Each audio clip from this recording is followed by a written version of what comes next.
Minggu 20 Maret 2022 merupakan Minggu Prapaskah yang ketiga. Bacaan Injil diambil dari Injil Lukas. Pada waktu itu datanglah kepada Yesus beberapa orang membawa kabar tentang orang-orang Galilea yang darahnya dicampurkan Pilatus dengan darah korban yang mereka persembahkan.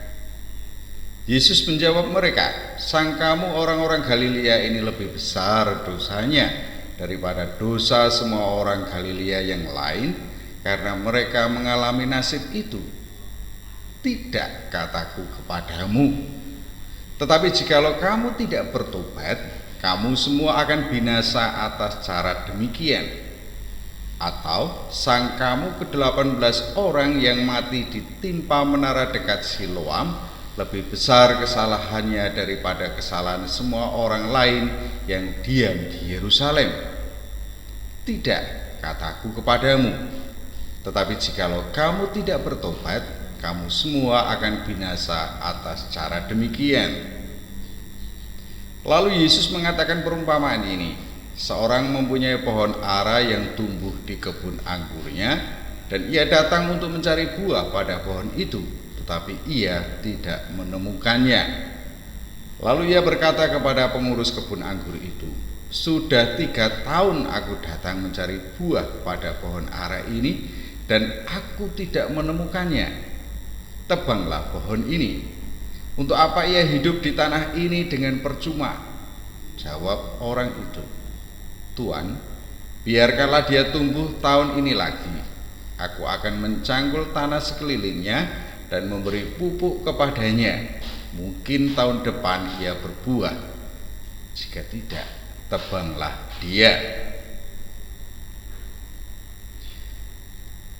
Permenunganku terpusat pada bagaimana hidupku sungguh berbuah. Pertobatan yang bermutu tidak sekadar bahwa aku berpaling dari kesalahan-kesalahan, tetapi sekaligus juga bagaimana kesalahan-kesalahan itu menjadi rahmat sehingga aku tidak hanya tidak mengulangi kesalahan-kesalahan, tetapi sekaligus juga memperkembangkan hidup pribadi dan sesama dalam kebersamaan.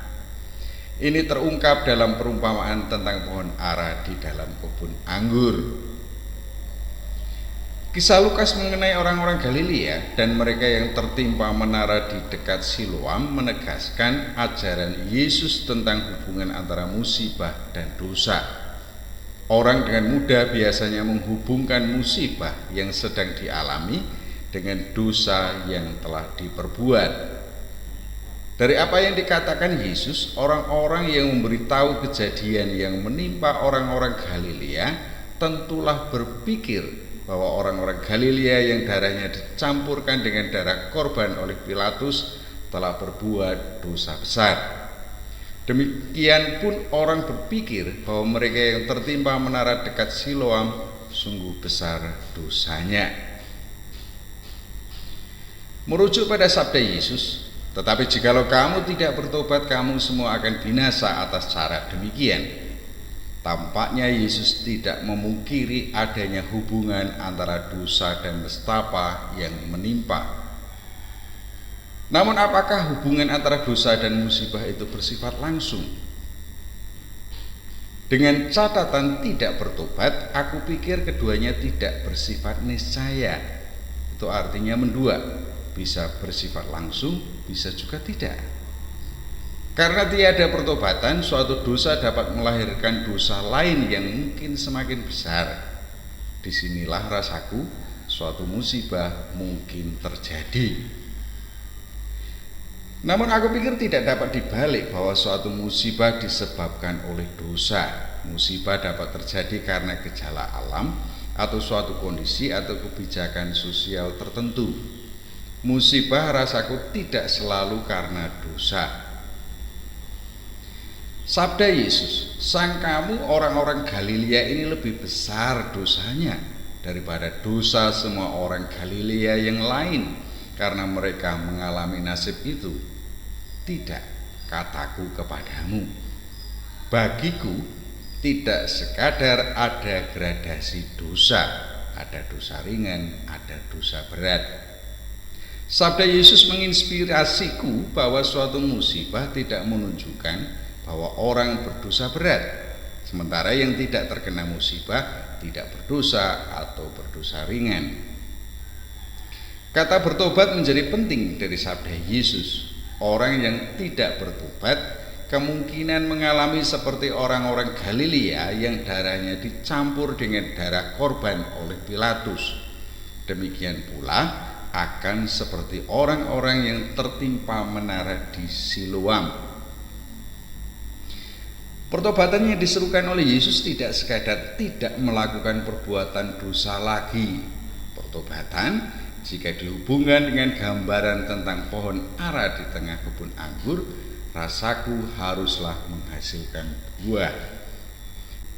Orang tidak cukup membersihkan diri dan menjalani hidup bersih, orang pun harus berkarya sehingga memiliki kebergunaan bagi sesamanya.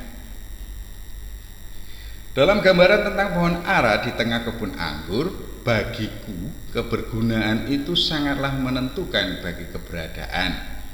Pertobatan yang menghasilkan buah bagi sesamanya menentukan arti dari pertobatan itu sendiri. Konsekuensi dari ketidakberbuahan adalah dihilangkannya eksistensi. Dalam perumpamaan Yesus, pohon ara itu haruslah ditebang. Permintaan pengurus kebun sangatlah menarik perhatianku. Tampaknya ia menyadari bahwa untuk memberikan buah pohon ara itu harus dipelihara sebagaimana mestinya. Itu berarti tanah di sekitar pohon ara harus gembur dan diberi pupuk. Ini menginspirasiku bahwa pertobatan agar menghasilkan buah haruslah mengalami proses pengolahan. Salah satu yang menarik perhatianku adalah kesadaran akan belas kasih Allah. Apakah ini disadari sungguh oleh mereka yang bertobat? Dengan memberi waktu 1 tahun pada pengurus kebun untuk mengolah lahan di mana pohon ara tumbuh, sang pemilik kebun menunjukkan belas kasihnya kepada pengurus kebun. Belas kasih itu menunjukkan kepercayaan atas apa yang telah diomongkannya. Pemilik kebun percaya bahwa selama 1 tahun itu pohon ara akan menghasilkan buah. Terngiang di batinku akan tindakan sesudah 1 tahun. Jika 1 tahun berlalu dan pohon ara itu tetap tidak memberikan buah, ditebanglah pohon ara itu. Kenapa tidak menghasilkan buah sementara sudah diolah tanahnya dan diberi pupuk? Tampaknya pohon ara itu sudah tidak bagus sejak bibit atau benihnya, bukan soal belum musim. Belajar dari pengalaman pembibitan, tampaknya pohon ara itu juga mengalami gangguan atau penyakit selama perjalanan atau pertumbuhannya. Gangguan atau penyakit ini membuat pohon ara tidak mampu menghasilkan buah. Itu memberi inspirasi padaku. Pertobatan tampaknya harus memperhatikan penyembuhan. Dosa tidak hanya melukai hati Allah, tetapi diri sendiri dan sesamanya. Hubungan interpersonal yang terganggu atau rusak haruslah dibenahi. Luka batin yang terjadi haruslah disembuhkan agar sungguh seorang pribadi mengalami belas kasih Allah yang sungguh besar. Penyembuhan juga seharusnya terjadi pada pribadi yang dikenai tindakan dosa. Jikalau tidak terjadi, biarlah sang empunya kebun anggur yang memutuskan. Sangat menarik perhatianku sang pengelola kebun anggur yang meminta sang pemilik kebun untuk memberinya waktu 1 tahun untuk mengolah pohon ara. Gambaranku seperti paguyuban umat beriman yang senantiasa terbuka akan kemungkinan intervensi terhadap hidup manusiawi. Intervensi itu bagaikan penggemburan lahan dan pemupukan bagi pohon ara. Itu menunjukkan padaku bahwa pertobatan juga membutuhkan lingkungan yang memungkinkannya. Pertobatan terjadi bagaikan pohon ara yang sudah 3 tahun ditanam tetapi tidak berbuah. Namun setelah pengolahan, pohon ara memberikan buah berlimpah. Jikalau tidak terjadi demikian, tebanglah pohon ara itu. Itu berarti seseorang atau sekelompok orang menolak untuk bertobat. Dia atau mereka tentulah harus menanggung konsekuensinya. Paguyuban umat beriman seharusnya menjadi tanah gembur dan pupuk agar pertobatan sungguh terjadi. Salah satu yang kuperhatikan adalah semangat kasih yang hidup di antara individu-individu yang membangun paguyuban.